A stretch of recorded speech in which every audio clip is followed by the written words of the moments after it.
Hello दोस्तों, एक बार फिर से स्वागत करता हूँ वार फार्मेसी की ऑनलाइन लर्निंग प्लेटफॉर्म पे। दोस्तों आज का वीडियो हमारा बहुत ज़्यादा इंपॉर्टेंट होने वाला है क्योंकि आज हम लोग डेक्सोना इंजेक्शन के बारे में पढ़ेंगे। अगर आप एक मेडिकल स्टूडेंट है या फिर फार्मेसी स्टूडेंट है तो आपको ये जानना बहुत ज़्यादा इंपॉर्टेंट है कि आखिर डेक्सोना इंजेक्शन होता है वो कहाँ कहाँ यूज़ किया जाता है, डॉक्टर किन किन केस में हमें रिकमेंड करते हैं, इसका साइड इफेक्ट क्या है, कॉन्ट्रा इंडिकेशंस क्या है, इंडिकेशंस क्या है, सब कुछ आज की वीडियो में हम लोग कवर करने वाले हैं। तो चलिए देखते हैं डेक्सोना का क्या डेफिनेशन होने वाला है। Dexona is a glucocorticoid steroidal class drug, यानी ये ग्लूकोकॉर्टिकॉइड स्टेरॉइड क्लास का ड्रग होता है। In this injection contain dexamethasone, इस इंजेक्शन के अंदर डेक्सामेथासोन पाया जाता है, यानी डेक्सोना के अंदर जो है डेक्सामेथासोन पाया जाता है। This injection use to treat inflammation in autoimmune conditions, यानी ये इन्फ्लामेशन के कंडीशन को ट्रीट करता है। लाइक आपके कहीं सूजन हो गया है तो आप ये सिंपली यूज कर सकते हैं। यह इंजेक्शन इन्फ्लामेशन तथा ऑटो इम्यून बीमारी में इस्तेमाल की जाती है। यह मेडिसिन कहाँ यूज किया जाता है? यह मेडिसिन आपका इन्फ्लामेशन में यूज किया जाता है एंड ऑटो इम्यून कंडीशन में भी इस मेडिसिन का यूज कर सकते हैं आप। एंड द नेक्स्ट पॉइंट है, it is also relief in swelling, redness and pain. यह सूजन, लाल होना एंड और दर्द में भी आराम करती है, यानी सूजन आपको है अगर, या फिर रेड रेसेस हो गया है, अगर आपको पेन है तो इन सब कंडीशंस में डेक्सोना आपको बहुत ज़्यादा रिलीफ देती है। एंड देखते हैं आगे नेक्स्ट पॉइंट क्या है, मैकेनिज्म ऑफ एक्शन। ये मेडिसिन अपना मैकेनिज्म ऑफ एक्शन कैसे शो करती है। This injection is corticosteroid, so it is so anti-inflammatory and immunosuppress actions। यानी कहने का मतलब यह है, यह इंजेक्शन corticosteroid होता है इसलिए यह एंटी इन्फ्लामेटरी तथा इम्यून सिस्टम को सप्रेस करता है, यानी सप्रेस करता है, दबा देता है। यानी सप्रेस का मतलब है वो बंद कर देता है। And it work by inhibit the mediator of inflammation, यानी यह उन तत्वों को भी खत्म कर देता है जो इन्फ्लामेशन होने के जिम्मेदार होते हैं। अगर आपके बॉडी में कोई बैक्टीरिया है, अगर उसके कारण आपके कहीं स्वेलिंग हो रहा है, लाइक यहाँ पे आपका लग गया, यहाँ पे बैक्टीरिया फंगस वगैरह आ गए हैं एंड यहाँ पे बैक्टीरिया फंगस आने के कारण स्वेलिंग हो गया है, तो वो क्या करता है, इनको किल कर देगा। तो वही कह रहा है, ये क्या करता है, ये उन तत्वों को भी खत्म कर देता है जो इन्फ्लामेशन के लिए जिम्मेदार होते हैं। And the next point, it is also invite inflammatory sales and suppress reactions. यह उन कोशिकाओं को क्रिया करने से रोकती है जो इन्फ्लामेशन करवाती है। देखते हैं नेक्स्ट पॉइंट क्या है, यूजेस कहाँ कहाँ इसका इस्तेमाल किया जाता है। सबसे पहले आप एलर्जी में इसका यूज कर सकते हैं एंड ब्रीदिंग प्रॉब्लम, यानी सांस लेने में अगर आपको समस्या हो रहा है तो वहाँ पे भी आप इसका यूज कर सकते हैं। एंड द थर्ड पॉइंट है, अर्थराइटिस में भी आप इसका यूज कर सकते हैं, लाइक जॉइंट पेन में।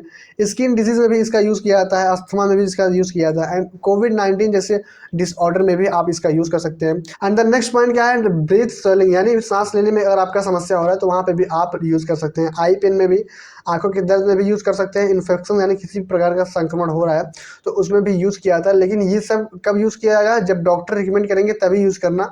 अदरवाइज मेरे पढ़ाने से ये मत सोचना कि मैं पढ़ा रहा हूँ, सर ने बताया तो यूज कर लेंगे। भाई कंडीशन के हिसाब से डॉक्टर रिकमेंड करते हैं, तो मेरे कहने के अकॉर्डिंग मत चलना। मैं सिर्फ आपको एक इन्फॉर्मेशन दे रहा हूँ, एक जानकारी दे रहा हूँ कि इसका इस्तेमाल कहाँ कहाँ होता है। सो मेरे कहने के अकॉर्डिंग आप मत चलना कि हाँ मैं बोल दिया एलर्जी में यूज़ किया था तो लेके आके सुइया चोक दिए, ऐसा मत करना।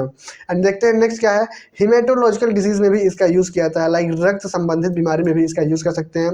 एंडोक्राइन डिसऑर्डर में भी इसका यूज़ किया जाता है एंड गैस्ट्रोइंटेस्टाइनल ट्रैक्ट में भी आप इसका यूज़ कर सकते हैं। ऑल एलर्जिक कंडीशंस, यानी सभी प्रकार के एलर्जी कंडीशन में इसका यूज़ कर सकते हैं। डर्मेटोलॉजिक डिजीज, यानी स्किन से रिलेटेड किसी भी कंडीशन में आप इसका यूज़ कर सकते हैं। नर्वस सिस्टम डिसऑर्डर में भी इसका यूज़ किया जाता है एंड रेनल डिजीज में भी इसका यूज़ किया जाता है, यानी किडनी के डिजीज में भी इसका यूज़ किया जाता है। एंड रेस्पिरेटरी डिजीज, यानी सांस से संबंधित इसका यूज़ किया जाता है। एंड नेक्स्ट पॉइंट क्या है, डोजेस क्या है, क्या कितना कितना डोजेस दिया जाता है। तो 0.75 से लेकर 9 mg तक पर डे आपको दिया जाता है, किसको, एडल्ट को दिया जाता है। This injection only use to 7 to 10 days, यानी ये इंजेक्शन आप 7 से 10 दिन के लिए ही यूज़ कर सकते हैं। यह इंजेक्शन 7 से 10 दिन से ज़्यादा इस्तेमाल नहीं करना चाहिए। Per day 6 mg dose dexamethasone is safe, यानी कहने का मतलब यह है कि आप पर डे अगर 6 mg डोज ले रहे हैं तो वो सेफ माना जाता है। एंड द नेक्स्ट पॉइंट क्या है, it can be used IV and IM, यानी ये आप IV में ले सकते हैं एंड IM में भी ले सकते हैं, यानी इंट्रामस्कुलर में भी ले सकते हैं, यहाँ जो मसल्स में लगाया जाता है, एंड IV यानी वेंस में भी ले सकते हैं, जो वेंस में लगाया जाता है। तो नेक्स्ट पॉइंट क्या है, देखते हैं साइड इफेक्ट, यानी क्या क्या दुष्प्रभाव है इसके। इंक्रीज एपेटाइट, यानी भूख को बढ़ाना, यानी आप इसको कंटिन्यू अगर 6-7 दिन यूज़ कर रहे हैं तो आपको भूख बढ़ जाएगा आपका। इसोमीनिया यानी नींद ना आना, आपको नींद नहीं आएगा। एंड वेट गेन यानी आपका जो वजन होगा वो बढ़ जाएगा। एंड वर्टिगो यानी चक्कर आएगा।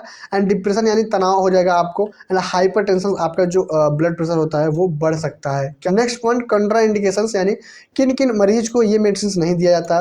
तो सबसे पहले जिसको प्रेगनेंसी है उसको ये मेडिसिन नहीं दिया जाएगा। And the second thing, kidney disease वालों को भी इस मेडिसिन का यूज नहीं करना चाहिए।